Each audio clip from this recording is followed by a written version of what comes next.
Just yesterday, Sony kicked off the not E3 season with their June State of Play event. Last week, they dialed back expectations, saying they'd only be talking about third-party partner games and PlayStation VR 2 for only about 30 minutes, but the lineup of announcements actually ended up being surprisingly strong. To kick things off, Capcom and Sony officially confirmed the long-rumored, leaked, and very much expected Resident Evil 4 Remake. It's set to come out on March 24th next year, and even though the game will also come to PC and Xbox, new reports are suggesting RE4 Remake will have PlayStation 5 exclusive content via PlayStation VR 2 integration. Those headlines feel like a little bit of a stretch to me though, since just making a game playable in VR isn't exactly the same thing as additional story content or other things like that. The showcase also revealed that Resident Evil 8 will be getting PlayStation VR 2 support as well, and Sony showed off 3 other VR projects they have in the works for their new headset. The Walking Dead Saints and Sinners Chapter 2 Retribution seeks to follow up the first game with a new story campaign, new maps to explore, new weapons, and new tools. No Man's Sky already has VR support on PC,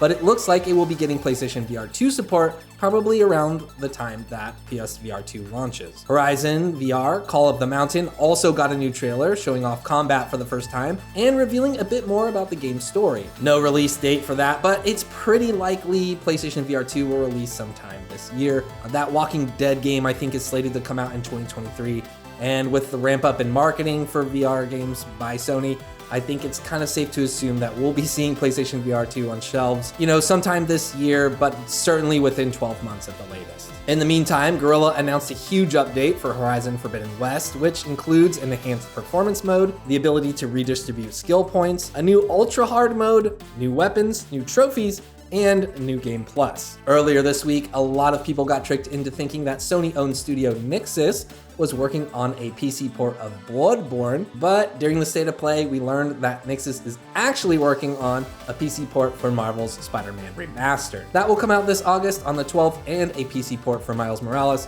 is expected to drop in the fall. As for indies, fans were excited to see a new trailer for Stray, where you play as a cat roaming a city inhabited by robots and whatever these sewer monsters are. July 19th was announced as the release date, and if you upgrade to PlayStation Plus Extra or above, the game is included with a subscription at no extra cost. Another indie title that was shown off at the event was Rollerdrome, which basically combines Tony Hawk style tricks with a death arena. That comes out on August 16th. Both Stray and Rollerdrome will be launching on PC as well as PS4 and PS5. Next up is a game people have been waiting for quite a while. The Callisto Protocol is a survival horror game being developed by Glenn Schofield and other former members of the original Dead Space team, and it looks absolutely terrifying. You take on the role of Jacob Lee, a victim of fate, thrown into Black Iron Prison located on Jupiter's moon Callisto. Then, of course, things go off the rails when inmates start turning into monstrous creatures, and you have to battle your way out to survive. Surprisingly, this first really good look at the game also came with a release date, and it's coming out this year on December 2nd. The Callisto Protocol also isn't a PlayStation exclusive, but it's a really good get for Sony to show off at their event. The next game shown was Eternights, which had anime high schoolers with supernatural powers battling strange monsters. That's out next year. Then we got a trailer for Street Fighter VI, which was expected, but it was still exciting to see an extended look at the game. Not only did we get to see multiple characters, but there was gameplay and seemingly a new element to the game where you can actually walk around the world of Street Fighter in third person. In the trailer, we see Ryu, Chun-Li, and Luke return, and a new character, Jamie, was introduced, who is described as a self-styled Chinatown peacekeeper who aspires to the example set by Yin and Yang, the twin dragons. He's also an expert dancer, and he places justice and friendship above all else. A lot of new details have since come out about Street Fighter VI, including allegedly a complete roster leak revealing 22 characters. I'm not going to show that here, but it's hard to miss if you've been online at all. I will say that there are multiple characters seemingly missing from the leaked artwork that appeared in the trailer. There's this girl who seems to be an understudy of Chun-Li. She wasn't on the artwork. There's also the character who's roaming around the world in the world tour mode, I guess is what they're calling it, as well as the kind of the battle hub. So that might suggest that the leak isn't the full roster list, or maybe Street Fighter VI could be introducing a character creator alongside these kind of open world elements. That part is just me speculating though, so there could be nothing. I don't know. However, Street Fighter VI will introduce a new optional control type that removes, quote, the need to remember difficult command inputs, allowing players to enjoy the flow of battle, unquote. They've basically added a special button, and when you combine it with directional inputs, you can perform different moves. Pretty much just Smash Brothers, if you're familiar. There's also a combo assist button, where you can hold down the right trigger and then tap a face button to unleash a flurry of attacks. It's an interesting idea for Capcom, who assuredly is trying to lower the barrier to entry to playing Street Fighter while also casting a wider net of potential players they can bring in.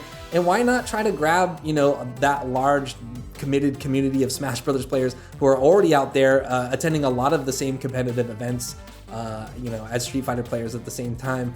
Why not try and pull some of them in? It makes a lot of sense there, but I'm sure it's going to ruffle some feathers, even though it's an optional kind of control scheme. Anyways, it's been a while since people outside of the FGC have been this excited about a Street Fighter game, so at the very least, that's pretty fun to see. Oh yeah, Tunic is coming to PlayStation in September, and there was a new trailer for Season: A Letter to the Future, which is aesthetically a stunning and stylish looking adventure game.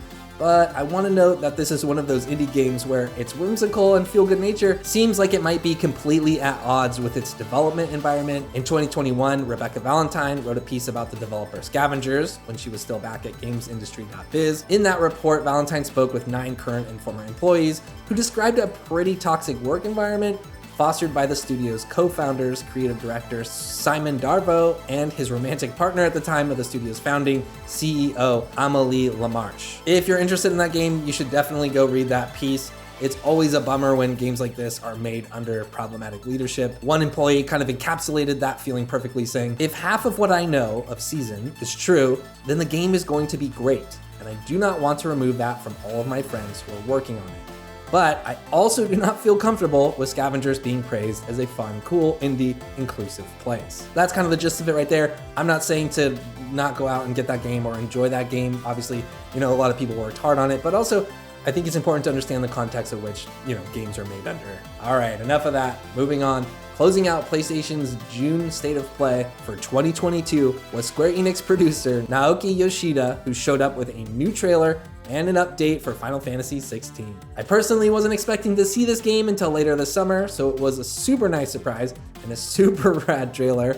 We got to see tons of gameplay, new characters, and summons duking it out. Those are called icons now, I guess, but they even got title cards accompanied by opera singers calling out their names. It's pretty awesome. Go watch it right now if you haven't. Like with Street Fighter VI, a lot more details are kind of starting to come out after the showcase. Particularly one detail, though, that people seem to be excited about is the developer roster. There is a lot of legacy talent at Square Enix, but Ryota Suzuki has been listed as Final Fantasy XVI's combat director, and that's exciting because he previously worked on Devil May Cry 5, Dragon's Dogma, and Marvel vs. Capcom 2. Since that first trailer was revealed, the combat has been looking kind of sick, and now we know why. As for the update, Final Fantasy XVI didn't get an official release date, but the end card did say 2023. That might be disappointing to a lot of fans and critics who were expecting the game to come out by the end of the year, but I think it's better than Square Enix committing to a holiday release and then delaying the game into 2023 anyway. So yeah, overall a very strong lineup for PlayStation's June State of Play. I personally wasn't expecting it to be that good because Sony's shorter presentations seem to be more misses than hits usually, but this one really stuck the landing, and it was a really good way to kick off what's going to be another long summer of game announcements. Next week alone is going to be wild. Summer Game Fest, the Xbox Showcase, and the PC Gaming Show. I think there's also a wholesome game showcase as well as a future game show. It's gonna be kind of a wild week for game news. All right, that's gonna do it today. Let me know in the comments what your favorite game was from the June PlayStation Showcase, and we'll catch you in the next video right here on Inside Gaming.